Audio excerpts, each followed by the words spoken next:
Guys हमने पिछली videos के अंदर एआई के बारे में ऑलरेडी काफ़ी कुछ जान लिया है और हमारा जो थ्रू आउट द कोर्स है जिसके अंदर एआई के बारे में काफ़ी कुछ जानना अभी और बाकी है, जिसमें ऑब्वियसली हम प्रॉम्प्ट इंजीनियरिंग से लेके और जनरेटिव एआई टूल्स को कैसे यूज़ किया जाता है वो सब सारी चीज़ें तो सीखेंगे ही।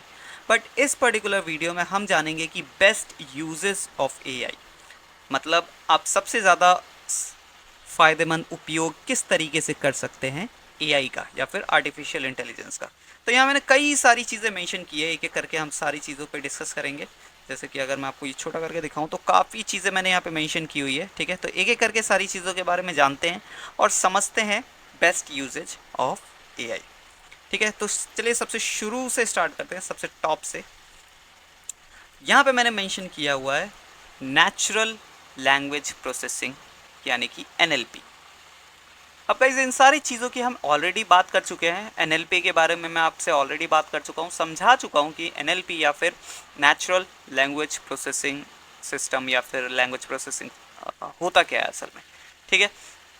तो ऑब्वियसली काफ़ी बेस्ट यूज़ है हमारे एआई का। और ये कहाँ पे, अगर मैं आपको दोबारा से इसके बारे में थोड़ा सा समराइज़ कराऊँ तो जैसे कि हमारे एलेक्सा होते हैं या फिर हमारा गूगल ट्रांसलेटर होता है। जैसे कि यहाँ पे एक मेंशन किया मैंने लैंग्वेज ट्रांसलेशन, जैसे कि हमारा है गूगल ट्रांसलेट, ठीक है। मैं यहाँ पे एक बार टाइप करके दिखाऊँ यहाँ पे, तो ये जो गूगल ट्रांसलेट टूल है ये काफ़ी एडवांस है। इट इज़ नॉट जस्ट कि एक सिंपल सा टूल है जहाँ पे आप यहाँ पे वर्ड लिखेंगे और उसका ट्रांसलेशन यहाँ दे देगा, नहीं। इसमें एआई का काफ़ी बखूबी इस्तेमाल किया गया है। कैसे इस्तेमाल किया गया है? सबसे पहले तो यहाँ पे एक लैंग्वेज डिटेक्ट का ऑप्शन मिलता है, जहाँ पे आप कोई भी लैंग्वेज डालें, कोई भी वर्ल्ड में जो यहाँ पे मेंशन है ये सारी लैंग्वेजेस, इनमें ये डिटेक्ट कर लेगा कि आपने कौन सी लैंग्वेज यहाँ पे लिखी है। इवन आप इसका जो माइक है उसको भी ऑन करके आप लैंग्वेज को बोल सकते हैं और ये एनएलपी टेक्नोलॉजी के थ्रू, नेचुरल लैंग्वेज प्रोसेसिंग के थ्रू लैंग्वेज को पहचानेगा और ट्रांसलेट करके देगा। तो ये काफ़ी एडवांस चीज़ है जो कि है natural language processing. Then sentiment analysis. Yes guys, sentiment analysis का मतलब है यूज़र के इमोशंस को, जो एक तरीके से अगर यहाँ पे बोला जाए सिंपली, अगर मैं सिंपल भाषा में समझाऊँ यहाँ पे, तो अगर यहाँ पे हम कुछ भी यहाँ पे बताते हैं, इसको लिख के हम बताते हैं, तो ऑब्वियसली अगर यहाँ पे एनएलपी टेक्नोलॉजी का यूज़ ना हो तो वो जो है इमोशंस को नहीं समझ पाएगा, क्योंकि डिफरेंट लैंग्वेजेस में या फिर डिफरेंट सेंटेंसेस में हम डिफरेंट डिफरेंट इमोशंस को यूज़ करते हैं। किसी में एंगर, किसी में कामनेस, किसी में सूदिंगनेस, तो कई इमोशंस होते हैं। उसके अलावा कई बोलने के तरीके होते हैं, बिहेवियर होते हैं, और वो कैसे समझ पाता है हमारा जो एआई टूल होता है वो हमारे एनएलपी के थ्रू। अब यहाँ पे सेंटिमेंट एनालिसिस मैंने क्यों मेंशन करा है, क्योंकि कई जगहों पे, कई साइट्स पे, मोस्टली सोशल मीडिया वेबसाइट्स पे या फिर सोशल मीडिया प्लेटफॉर्म्स पे ये एनएलपी टेक्नोलॉजी यूज़ की जाती है, जिसकी मदद से जो लोगों के कमेंट्स होते हैं, लोगों के रिव्यूज़ होते हैं प्रोडक्ट रिलेटेड, सर्विस रिलेटेड, या फिर जो बड़े बड़े सोशल मीडिया प्लेटफॉर्म से वहाँ पे लोगों ने जो कमेंट किए हुए थे चीज़ों के ऊपर, पोस्ट के ऊपर, वो सारी चीज़ों को ये एनएलपी टेक्नोलॉजी के थ्रू समझता है और उसके लोगों का सेंटिमेंट पता करता है कि लोग इस पोस्ट से गुस्सा हैं, इस पोस्ट से खुश हैं, तो वो सेंटिमेंट पता करने की कोशिश करता है। ऑब्वियसली क्योंकि लोग जो है क्रिटिसाइज़ करने के लिए एंगर में भी काफ़ी घुमा फिरा के चीज़ें लिखते हैं, डायरेक्टली नहीं लिखते कि मैं आपसे गुस्सा हूँ या मैं इस पोस्ट से गुस्सा हूँ या फिर मैं इस प्रोडक्ट से ना खुश हूँ, राइट। लोग जो है घुमा कर बात करते हैं और उस घुमा कर बात करने की जो तकनीक को समझना रोबोट के लिए काफ़ी मुश्किल हो जाता है। इसलिए एनएलपी या फिर नेचुरल लैंग्वेज प्रोसेसिंग जो सिस्टम होता है वो इस चीज़ को थोड़ा आसान करता है, राइट। तो ये है कुछ best uses of NLP. Then हमारा हेल्थ केयर सेक्टर के अंदर भी हमारे एआई बहुत अच्छे से वर्क करते हैं, कर रहे हैं, और आगे और एडवांसमेंट होने वाली है। सबसे पहले डिजीज़ डायग्नोसिस। तो यहाँ पे मैंने मेंशन करा है कि AI can analyze medical images like x rays and MRIs to assist in early detection of disease. Yes guys, so जो एक्सरे होते हैं या फिर एमआरआई रिपोर्ट्स होते हैं उसको एआई काफ़ी अच्छे से एग्जामिन कर सकता है, एनालाइज कर सकता है, और जो बीमारी है उसको काफ़ी अर्ली फेज में डिटेक्ट कर सकता है कंपेयर टू ह्यूमन, क्योंकि ह्यूमन आइज से कई बार मिस्टेक्स हो जाती है, बट जो एआई है, जो रोबोट है, वो इस चीज़ को बिल्कुल भी लूजली या फिर बिल्कुल भी गलती नहीं करता इस चीज़ के अंदर, राइट। देन ड्रग डिस्कवरी के अंदर भी बहुत अच्छे से एआई को इंटीग्रेट किया गया, जहाँ पे एआई को डिफरेंट डिफरेंट दवाइयों के बारे में फार्मूलाज दिए जाते हैं और वो सारी चीज़ों को समझ के एग्जामिन करके जो डिफरेंट बीमारीज़ हैं, आजकल नए नए बीमारी जो आ रहे हैं, उनको डिफरेंट ड्रग या फिर डिफरेंट दवाइयों का इजाद करके भी एआई दे रहा है। ठीक है, यहाँ पे मैंने मेंशन किया है कि AI can expedite drug development by predicting the effectiveness of various compounds. Yes guys, जो डिफरेंट डिफरेंट कंपाउंड्स होते हैं, डिफरेंट डिफरेंट फार्मूलाज होते हैं दवाई के, उनको वो प्रिडिक्ट कर सकता है कितना इफेक्टिव होगा इस पर्टिकुलर बीमारी के ऊपर, और उसके हिसाब से देन वो नया कॉम्बिनेशन बना के दे सकता है हमारे प्रॉब्लम्स के लिए, बेसिकली हमारे डिजीज़ के लिए। देन जो थर्ड एक और इम्पॉर्टेंट यूजेज है वो है पर्सनलाइज ट्रीटमेंट का। यस गाइस, अब पर्सनलाइज ट्रीटमेंट क्यों यहाँ पे मैंने इम्पॉर्टेंट बोला, क्योंकि जो हमारा हेल्थ केयर सेक्टर है, जैसे अगर इंडिया की बात की जाए और ओवरऑल वर्ल्ड का भी देखा जाए, तो हेल्थ केयर सेक्टर में जितने लोग काम कर रहे हैं उससे ज़्यादा बीमार होते हैं। ठीक है, तो सबके लिए पर्सनलाइज ट्रीटमेंट मिलना थोड़ा सा मुश्किल हो जाता है। बट जहाँ पे अगर एआई जैसी टेक्नोलॉजी ऐड हो जाए, जहाँ पे एआई फ्रीली आपके लिए या फिर बहुत मिनिमम चार्जेस में आपके लिए वो वर्क कर रहा है, और एक ही बार में 1000 लोगों को पर्सनलाइज ट्रीटमेंट उनके प्रॉब्लम के हिसाब से, उनकी बीमारी के हिसाब से वो ट्रीटमेंट दे रहा है, उनकी बीमारी के हिसाब से वो दवाई सजेस्ट कर रहा है, डाइट सजेस्ट कर रहा है, एक्सरसाइज, वो सारी चीज़ें पर्सनलाइज करके दे रहा है, तो ये कितना अच्छा होगा, राइट। तो ये हेल्थ केयर सेक्टर में काफ़ी इम्पॉर्टेंट स्टेप बोल सकते हैं आप, जो एआई ले रहा है या फिर एआई जिसमें मदद कर रहा है, राइट। नाउ नेक्स्ट चलते हैं, हमारे फाइनेंस सेक्टर के अंदर भी एआई काफ़ी अच्छे तरीके से या फिर काफ़ी ह्यूज लेवल पे यूज़ किया जा रहा है। सबसे पहले एल्गोरिथमिक ट्रेडिंग या फिर एल्गो ट्रेडिंग भी इसे कहा जाता है, जहाँ पे डिफरेंट डिफरेंट एल्गोरिदम के बेसिस पे ट्रेडिंग की जाती है। एक ट्रेडिंग तो होता है, अब ट्रेडिंग तो आपको आई गेस मैं अस्यूम कर रहा हूँ कि आपको ट्रेडिंग पता होगा कि ट्रेडिंग होता क्या एक्चुअली में। तो एक सिंपल ट्रेडिंग होती है जो ह्यूमन करते हैं, और वो सिस्टम जो सिंपल तरीके से अपने जो स्ट्रैटेजीज होते हैं, अपने एक्सपीरियंस के हिसाब से ट्रेड करते हैं। बट एक होता है एल्गो ट्रेडिंग, जहाँ पे एल्गोरिदम सेट होते हैं, और जब भी उस तरीके की सिचुएशन बनती है मार्केट के अंदर, स्टॉक के अंदर, या फिर किसी भी ट्रेडेबल एसेट के अंदर, लाइक बिटकॉइन, क्रिप्टो करेंसी और दूसरी कई चीज़ें, ठीक है, तो जब भी कुछ उस तरीके की सिचुएशन बनती है, उस तरीके का सिनेरियो बनता है, तो एआई जो है ऑटोमेटिकली ट्रेड करने लगता है मार्केट के अंदर, राइट। तो इसे कहा जाता है एल्गो ट्रेडिंग, जहाँ पे आप सारी चीज़ें एक बार सेटअप करके रख देते हैं और ट्रेडिंग आपके लिए ऑटोमेटिकली होती रहती है, ठीक है। तो एल्गो ट्रेडिंग भी काफ़ी इम्पॉर्टेंट फैक्टर है फाइनेंस के अंदर, क्योंकि इससे काफ़ी लोग फ़ायदा उठा रहे हैं, जिनको पता है, और जिनको नहीं पता वो भी जानने की कोशिश कर रहे हैं। इवन आप थोड़ा सा अगर इंटरनेट पे जाके देखेंगे तो एल्गो ट्रेडिंग से लोगों ने करोड़ों रुपए कमा रखे हैं, राइट। सेकंड है हमारा fraud detection. Yes guys, fraud detection में भी काफ़ी अच्छे से हमारा जो है एआई मदद कर सकता है, क्योंकि हर चीज़ को मैनुअली चेक करना इंसान के लेवल की बात नहीं होती है।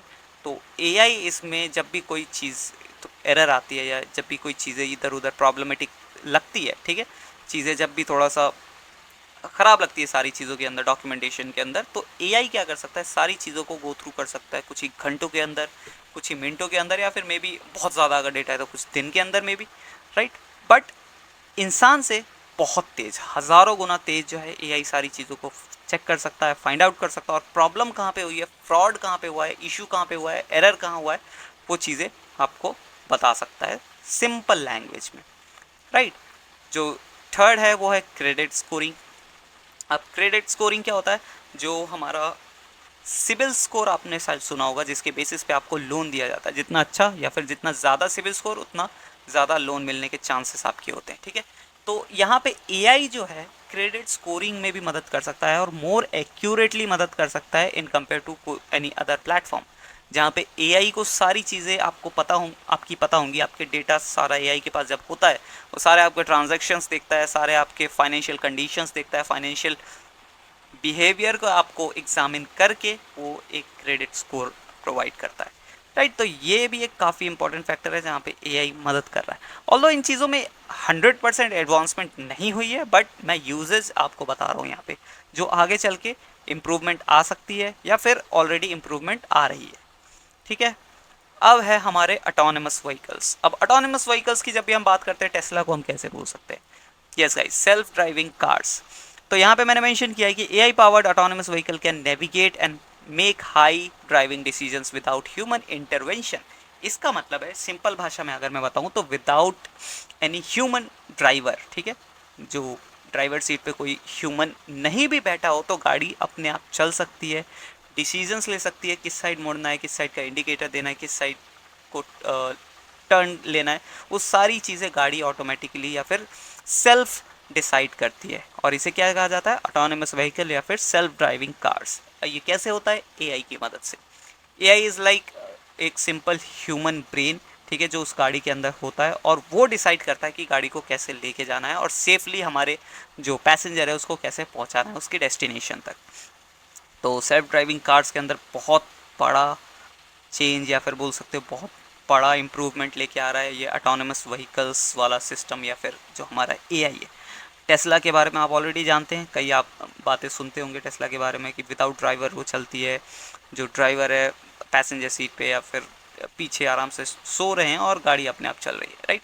ऑल्दो इतना भी एडवांसमेंट नहीं है कि आप जाके पीछे सो जाए और गाड़ी आपको अपने डेस्टिनेशन तक पहुंचा देगी। इट इज़ क्वाइट हार्मफुल अगर आप ट्राई भी करते हैं, बट आगे चल के ये चीज़ भी देखी जा सकती है, इसमें कोई दो राय नहीं है, राइट। सेकेंड थिंग हमारा ड्रोन्स। यस गाइस, ड्रोन्स में भी जो ऑटोनमस व्हीकल टेक्नोलॉजी या फिर ड्रोन्स में भी एआई जो है काफ़ी अच्छे से इनबिल्ड हो चुके हैं। जब अब थोड़ा सा आप इंटरनेट पे जाएंगे, एग्जामिन करेंगे, आई मीन फाइंड आउट करने की कोशिश करेंगे, अमेजॉन जो है ऑलरेडी ड्रोन डिलीवरी स्टार्ट कर चुका है यूएसए के अंदर, अमेरिका के अंदर, राइट। ऑल्दो इंडिया के अंदर आने में वो टेक्नोलॉजी काफ़ी टाइम लग सकता है, बट जो टेस्टिंग फेज के अंदर ऑलरेडी अमेजोन जो है ड्रोन डिलीवरी सिस्टम, मतलब ड्रोन से डिलीवरी जो है स्टार्ट कर चुका है, जहाँ पे आप सामान या प्रोडक्ट ऑर्डर करेंगे और ड्रोन ऑटोमेटिकली उस प्रोडक्ट को उठाएगा वेयर हाउस से और आपके एड्रेस पे वो डिलीवर करके जाएगा, ठीक है। तो वो भी सारी चीज़ें ऑटोनोमसली होती है, उसमें कोई आपको कोई ड्रोन पायलट नहीं होता जो उस ड्रोन को चला रहा होता है और पीछे पीछे उसके भाग रहा होता है, नहीं, ऐसा कुछ नहीं होता, ठीक है। इसके अलावा एग्रीकल्चर मॉनिटरिंग के अंदर, उसके अलावा सिक्योरिटी के अंदर या फिर हमारे आर्मी के अंदर भी ऑटोनमस जो ड्रोन्स है वो काफ़ी यूज़ में लाए जा रहे हैं, जहाँ पे वो ऑटोमेटिकली थ्रेट को डिटेक्ट कर सकता है और सिग्नल्स भेज सकता है बेस कैंप तक या फिर जो ड्रोन पायलट है उस तक। कस्टमर सर्विस के अंदर किस तरीके से हमारा यूजेज बढ़ रहा है एआई का, थोड़ा सा इसको भी जानते हैं। यस गाइस, चैटबॉट और वॉइस असिस्टेंट्स, ये मेन दो चीज़ें हैं जो एआई की मदद से चल रहा है हमारे कस्टमर सर्विस सेक्टर के अंदर। चैटबॉट्स तो आप जानते ही होंगे, चैटबॉट्स कितने यूज़फुल है आजकल के टाइम पे। आपकी अगर सर्विस बेस्ड वेबसाइट है या कोई भी वेबसाइट है, अगर इंटरनेट पे आपका बिजनेस अवेलेबल है तो उस वेबसाइट के अंदर चैटबॉट ज़रूर होना चाहिए, सो दैट कि जब भी आपका यूज़र आपकी वेबसाइट पे आए तो वो उसके सामने कोई होना चाहिए जिससे वो इंटरेक्ट कर सके, क्योंकि ऑब्वियसली 24 आवर्स आपका बिजनेस तो ओपन नहीं होगा। मोस्ट प्रोबेबली जो मोस्टली बिजनेसेस होते हैं वो 24 आवर्स तो ओपन नहीं होते, राइट। तो वहाँ पे उस केस में आप चैटबॉट को इम्प्लीमेंट कर सकते हैं अपनी वेबसाइट में, जहाँ पे चैटबॉट आपके कस्टमर्स का ध्यान रखेगा और उनके फ्रीक्वेंटली आस्क या फिर रेगुलरली आस्क क्वेश्चंस का जवाब देगा, राइट। और धीरे धीरे चैटबॉट्स इतने स्मार्ट होते जा रहे हैं कि यूनिक क्वेश्चंस जो कभी पूछा भी नहीं गया हो या फिर जिसका डेटा चैटबॉट के पास है भी नहीं, उसको भी वो स्मार्टली जवाब दे सकता है। But still it is going to take time और वो धीरे धीरे ही होगा, ठीक है। अभी तो फिलहाल चैटबॉट्स मेनली जो फ्रीक्वेंटली आस्क क्वेश्चंस होते हैं या फिर जो रेगुलर बेसिस पे क्वेश्चन पूछे जाते हैं उनके बहुत आसानी से जवाब दे पाता है, या फिर जो रियल ह्यूमन सपोर्ट है, इन केस अगर कहीं पे उसको जवाब नहीं मिल पाता है, जहाँ पे वो कंफ्यूज हो जाता है, ठीक है, जिस चीज़ के लिए उसको प्रोग्राम नहीं किया, जिस सवाल के लिए उसको प्रोग्राम नहीं किया गया, तो वो बड़े ही स्मूथली, बड़े ही स्विफ्टली वो जो रियल ह्यूमन सपोर्ट है उस तक अपनी जो क्वेरी है, अपने जो यूज़र है उसको पहुंचा देता है। देन वॉइस असिस्टेंट के अंदर भी काफ़ी अच्छे से जो एआई है इंटीग्रेट हो चुका है, जैसा कि मैंने बताया था एनएलपी टेक्नोलॉजी के थ्रू। यहाँ पे सीरी हो गया, एलेक्सा हो गया, तो ये सारे वॉइस असिस्टेंट टेक्नोलॉजी के थ्रू चलते हैं, basic not voice assistant technology, NLP, ठीक है। तो यहाँ पे क्या है, जैसे कि एलेक्सा, हमारा एलेक्सा होम होता है, not Alexa home, Google home आता है, ठीक है। आपको मैं अगर एग्जांपल यहाँ दिखाऊं तो ये सारे जो होते हैं ये भी काइंड ऑफ कस्टमर सर्विस के अंदर ही आते हैं, जो हमारे घर पे बैठे रहते हैं और जब भी हम इनसे कुछ पूछते हैं कि how's the weather, how's the thing, show me some, suggest me some good websites about movie और एनीथिंग, आप कुछ भी इनसे पूछते हैं तो ये बहुत ही क्रिएटिवली जवाब देते हैं, राइट। तो इसे गूगल होम कहा जाता है, जो एक स्मार्ट स्पीकर है जो आपके घर में पड़ा रहता है किसी कोने में, और जब भी आप इसको आवाज़ लगाएंगे तो ये सुनेगा और आपके सवाल का जवाब देगा, राइट। वैसे ही एलेक्सा का भी आता है, आई मीन जो अमेज़ॉन की तरफ से आता है, ठीक है। देन मैन्युफैक्चरिंग सेटअप या फिर मैन्युफैक्चरिंग लाइन में किस तरीके से हमारा जो है एआई मदद कर रहा है। प्रेडिक्टिव मेंटेनेंस, अब कौन सी मशीन को कब मेंटेनेंस की ज़रूरत है, कब वो ख़राब हो सकती है, ये सारी चीज़ें एआई बहुत पहले डिटेक्ट करके या फिर बहुत पहले ही आइडिया लगा के बता सकता है आपको। ठीक है, इससे क्या होगी, ऑब्वियसली आपकी मेंटेनेंस कॉस्ट घटेगी और जो डाउन टाइम है आपका वो भी बहुत कम होगा। ठीक है, यहाँ पे दो चीज़ मेन है, मेंटेनेंस कॉस्ट जो है वो घटेगी और डाउन टाइम भी है जो वो भी कम होगा। डाउन टाइम क्यों कम होगा, क्योंकि ऑब्वियसली जब मशीन रुकेगी ही नहीं, उसके ख़राब होने से पहले आप उसकी सर्विस करा लेंगे और मशीन रुकेगी ही नहीं, तो ऑब्वियसली आपकी फैक्ट्री का जो है डाउन टाइम कम होगा और जो मैन्युफैक्चरिंग है वो ज़्यादा हो पाएगी, राइट। और मेंटेनेंस कॉस्ट कैसे कम होगी, क्योंकि ख़राब होने से पहले आप उसकी सिंपल नॉर्मल सर्विस करा देंगे, तो वो पार्ट के ख़राब होने से पहले वो सारी चीज़ों को आप प्रोक्योर कर लेंगे और ख़राब होने से बचा लेंगे, राइट। तो ये है predictive maintenance. Then quality control के अंदर भी बहुत अच्छे तरीके से मदद करता है, जहाँ पे वो डिटेक्ट कर पाता है कि हाँ असेंबली लाइन के अंदर सारी चीज़ें सही तरीके से चल रही है। अगर थोड़ी भी चीज़ ऊपर नीचे होती है, जितना भी आप उसको सेंसिटिव बना के रखना चाहते हैं कर सकते हैं, कि लेट से कि थोड़ी सी भी चीज़ ऊपर नीचे होती है तो वो वहाँ पे क्वालिटी को मेंटेन करने की पावर रखता है। ठीक है, तो ये है मैन्युफैक्चरिंग लाइन के अंदर एआई की मदद। देन इंटरटेनमेंट के अंदर, इंटरटेनमेंट सेक्टर के अंदर कैसे मदद कर रहा है, content recommendation. So content recommendation तो ऑब्वियसली जो हमारे नेटफ्लिक्स हो गया, अमेज़ॉन प्राइम हो गया, या फिर इवन जो हमारा अमेज़ॉन शॉपिंग ऐप है उसके अंदर भी जो हमारे बिहेवियर होता है, जो हमारे फेवरेट शोज़ होते हैं जिन्हें हमने देखा होता है, उनके बेसिस पे हमारे बिहेवियर, हमारे फेवरेट, हमारे लाइक्स डिसलाइक्स के बेसिस पे वो हमें मूवीज़ एंड जो शोज़ है, गाने हैं, वो सजेस्ट करता है। वो कैसे होता है, एआई के थ्रू। ठीक है, वो सारी चीज़ों को डिटेक्ट करता है, सारी चीज़ों को मतलब एनालाइज करता है, एग्जामिन करता है, देन वो आपको जो आपके टेस्ट के हिसाब से है जो कंटेंट है वो सजेस्ट करता है।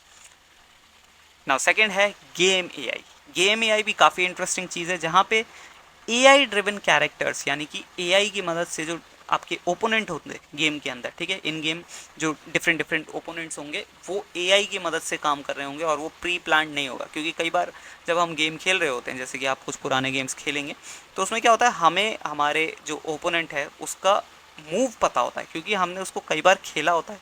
ठीक है, तो कई बार खेलने के बाद हमें पता चल जाता है कि वो किस तरीके से बिहेव करने वाला आगे चल के। ठीक है, कब वो मारेगा, कब वो क्या करेगा, हमको पहले ही पता है, क्योंकि हमने उस गेम को खेला हुआ है और उसमें सारी चीज़ें प्री रिकॉर्डेड है, सेम तरीके से होती है। बट जब गेम के अंदर एआई आ जाएगा तो कैरेक्टर हर बार डिफरेंट तरीके से मूव करेगा और आपकी गेम को ज़्यादा चैलेंजिंग बनाएगा, इंगेजिंग बनाएगा और ज़्यादा रियलिस्टिक बना पाएगा, राइट।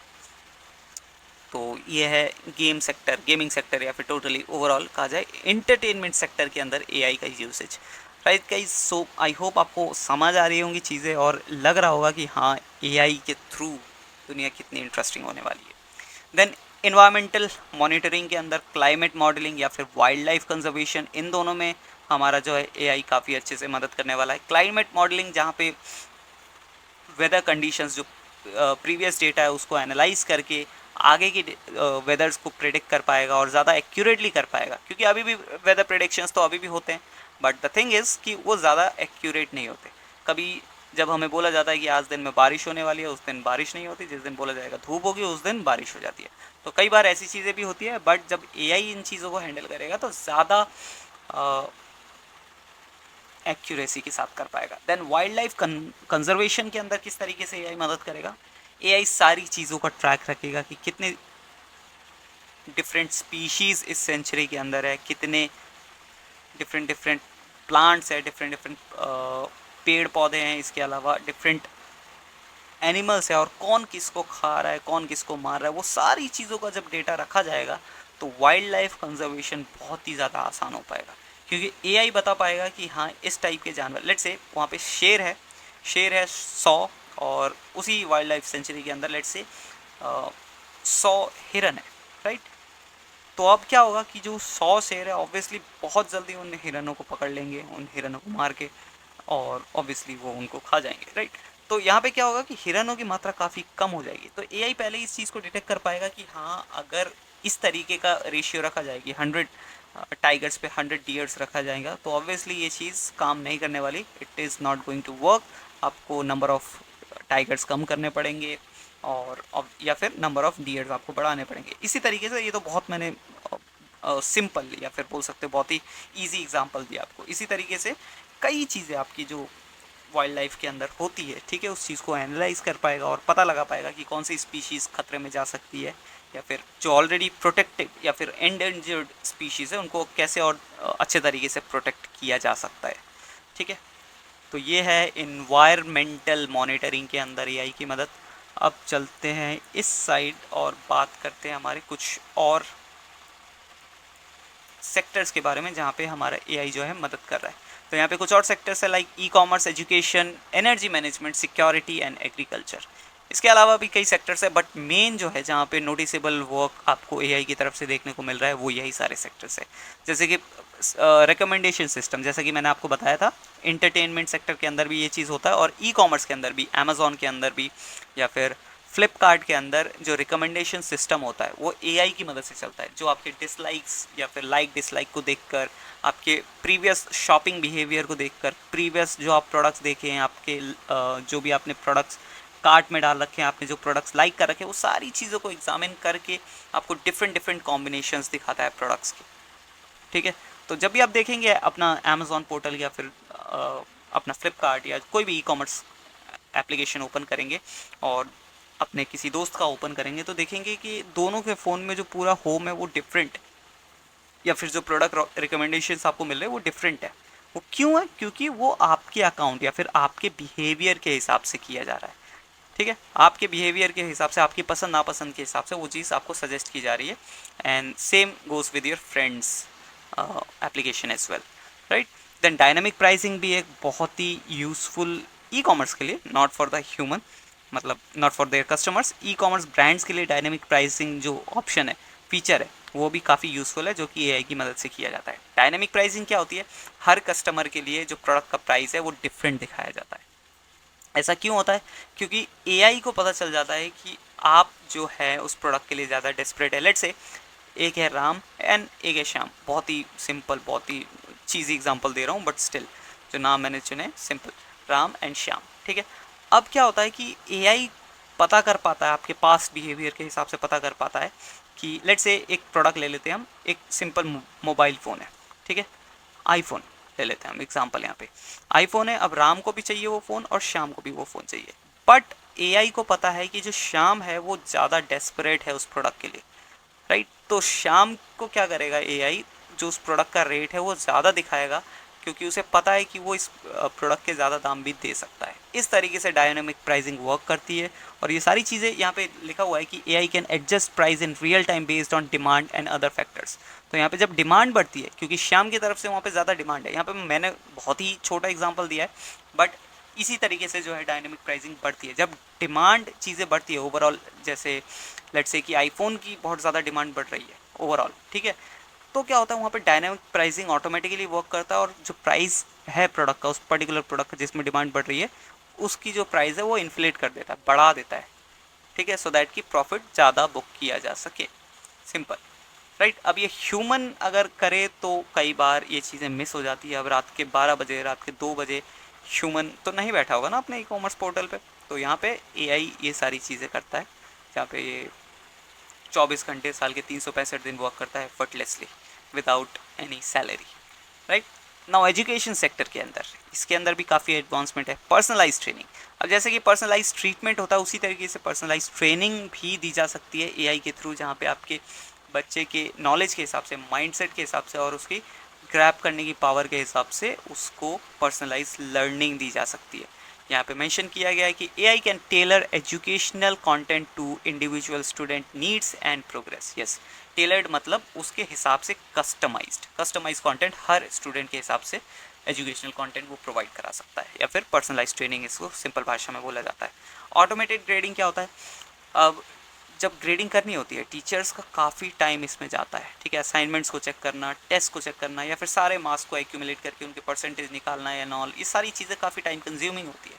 तो यहाँ पे ऑटोमेटिक ग्रेडिंग जो है एआई इस चीज़ को भी कर सकता है, जहाँ पे आप सारा डेटा एक किसी सिस्टम में डाल देते हैं, और जो एआई है ऑटोमेटिकली उस डेटा से एक प्रॉपर यूज़र फ्रेंडली रिज़ल्ट बना के आपको दे देगा हर स्टूडेंट के लिए, राइट। तो इस तरीके से आप जो एआई है मदद करता है हमारे एजुकेशन सेक्टर के अंदर। एनर्जी मैनेजमेंट के अंदर क्या क्या यूजेज है? स्मार्ट ग्रिड्स, अब जो हमारे पावर ग्रिड होते हैं उसके अंदर भी अब स्मार्टनेस आ रही है। कैसे? क्योंकि वो स्मार्टली ऑप्टिमाइज़ कर पाते हैं कि किस तरफ हमको पावर ज़्यादा प्रोवाइड करानी है और कहाँ पे पावर ज़्यादा कंजप्शन बढ़ रहा है, तो वो जो पावर है उसको उस तरफ डाइवर्ट करते हैं। वो स्मार्टली किस तरीके से होता है? एआई की मदद से, सिंपल भाषा में अगर बोला जाए तो। देन एनर्जी इफ़िशियंसी, एआई जो है अब इस तरीके में भी आपकी मदद कर सकता है। किस तरीके से आप अपने घर का, अपने बिल्डिंग का या फिर अपने पूरे एरिया का किस तरीके से जो है बिजली का कंजप्शन कम कर सकते हैं, रिड्यूस कर सकते हैं। तो वो जो लूप होल्स है आपके इस पूरे सिस्टम के अंदर, इलेक्ट्रॉनिक यूजेज के अंदर जो लूप होल्स है उसको फाइंड आउट कर सकता है, राइट। उसको फाइंड आउट करके आपको बता सकता है, आपको एक तरीके से आईना दिखा सकता है कि हम इन चीज़ों को आप ठीक कर सकते हैं, सो दैट कि आपकी जो एनर्जी एफिशिएंसी हो वो बढ़ जाए और जो एनर्जी का कंजप्शन हो, इलेक्ट्रिसिटी का कंजप्शन हो, वो कम हो पाए, राइट। नाउ हमारे पास दो सेक्टर्स और है, सिक्योरिटी एंड एग्रीकल्चर। सिक्योरिटी के अंदर cyber security, obviously cyber security जो है काफ़ी इंपॉर्टेंट चीज़ है, जहाँ पे एआई जो है मदद कर रहा है। जहाँ पे कोई भी अगर थ्रेट होता है, कोई भी हार्मफुल चीज़ होती है इंटरनेट के ऊपर, तो उसको एआई बहुत ही आसानी से ढूंढ पाता है और उसको बोल सकते हैं कि अनहोनी होने से पहले काफ़ी हद तक रोक पाता है। नाउ सेकेंड है हमारा फेशियल रिकॉग्नाइजेशन सिस्टम। आपके मोबाइल फ़ोन के अंदर फेशियल रिकॉग्नाइजेशन सिस्टम होता है। वो कैसे वर्क करता है? वो भी एआई की मदद से ही वर्क करता है। अगर आप आईफोन यूज़र है तो ये आपके पास बहुत ही यूज़फुल, बोल सकते हैं आपके बहुत ही इंपॉर्टेंट फीचर्स में से एक है आपके मोबाइल फ़ोन के अंदर, जिसमें जो फेशियल रिकॉग्नाइजेशन जो होता है वो आपके फ़ोन का इकलौता लॉक होता है। क्योंकि आईफोन्स के अंदर आपको फिंगरप्रिंट सेंसर्स नहीं मिलते आईफोन 10 से, ठीक है। उससे पहले आपको मिलते थे, बट 10 के बाद 10, 11, 12, 13, 14 जो भी है उनमें आपको फिंगरप्रिंट सेंसर्स नहीं मिलते। तो वहाँ पे आपको फेशियल रिकॉग्नाइजेशन सिस्टम मिलता है जो कि टोटली एआई के ऊपर वर्क करता है। और वो आपके फेशियल एक्सप्रेशंस, आप किस तरीके से हंसते हैं, बोलते हैं, आंखें झपकाते हैं, पलकें झपकाते हैं, वो सारी चीज़ों को एग्जामिन करने के बाद और with in a seconds, not 1-2 seconds भी, मैं बहुत ज़्यादा बोल रहा हूँ, माइक्रो सेकेंड्स के अंदर वो सारी चीज़ों को चेकआउट करके आपके फ़ोन को अनलॉक करके देता है। तो ये है फेशियल रिकॉग्नाइजेशन टेक्नोलॉजी जो कि एआई की मदद से वर्क करती है, ठीक है। अब एग्रीकल्चर के अंदर किस तरीके से जो है हमारा एआई मदद कर रहा है? Precision farming. Yes guys, precision farming क्या है? जो हमारी खेती होती है उसको बहुत ज़्यादा सटीक तरीके से, हमारे पास 1 एकड़ ज़मीन है, उसमें कितना खाद लगेगी, कितने बीज लगेगी, कितनी हमको हार्वेस्टिंग करनी होगी, वो सारी बहुत सटीक तौर पे हमें एआई जो है बता पाएगा, उस चीज़ में मदद कर पाएगा। सो दैट कि जो हमारा वेस्टेज है, जो हमारी कॉस्टिंग है वो काफ़ी कम हो सके, जो हमारी कॉस्टिंग ऑटोमेटिकली ऑप्टिमाइज़ हो पाएगी। और जब हमारे जो कॉस्टिंग है वो ऑप्टिमाइज़ होगी तो ऑब्वियसली हमारे प्रॉफिट्स बढ़ेंगे। तो इस तरीके से प्रिसीजन फार्मिंग में आपकी जो है एआई मदद कर सकता है। देन लाइव स्टॉक मॉनिटरिंग क्या होता है? जो आपके खाद्य पदार्थ है, जैसे कि धान है, गेहूँ है, जब आप उसकी खेती कर लेते हैं तो उनकी मॉनिटरिंग, उनके हेल्थ जो बेसिकली उनके ख़राब होने से पहले आप उन्हें मार्केट में बेच सकें, ये चीज़ आपको डिटेक्ट करने में मदद करता है। मतलब वो पूरी उस हेल्थ, जो आपके लाइफ स्टॉक है उसको मॉनिटर करता है, उसकी हेल्थ का ट्रैक करता है, या फिर जो उसके कंडीशन है उसको ट्रैक रखता है, उसका पूरा ट्रैक रखता है। और आपके ख़राब होने से पहले ही, जो उस प्रोडक्ट के ख़राब होने से पहले, वो आपको डिटेक्ट करके बता देगा कि हाँ ये प्रोडक्ट कुछ दिन में ख़राब हो सकता है, ठीक है। तो इस चीज़ को आप पहले ही क्लियर कर दीजिए। तो ऑब्वियसली जो है एग्रीकल्चर के अंदर ये बहुत बड़ा फैक्टर होता है कि लाइफ स्टॉक जो है ख़राब हो जाते हैं, सड़ जाते हैं। तो ये मिनिमाइज़ करने में बहुत ज़्यादा मदद करेगा और इस तरीके से जो हमारे ऐसी पॉपुलेशन जो भूखी रह जाती है, हो सकता है उसको अब थोड़ा खाना मिलने लगे, राइट। तो इस तरीके से एग्रीकल्चर के अंदर भी हमारी जो एआई है मदद कर रहा है। तो ये है हमारा किस तरीके से एक कंप्यूटर जिसका खुद का ब्रेन है वो मदद करने वाला है हमारे डिफरेंट डिफरेंट इंडस्ट्रीज़ के अंदर, ठीक है।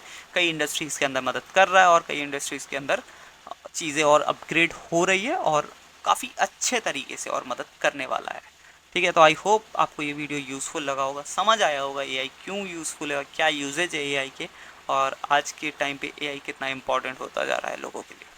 तो चलिए इस वीडियो को करते हैं यहीं पे रैप अप, मिलते हैं नेक्स्ट वीडियो में, तब तक के लिए बाय बाय।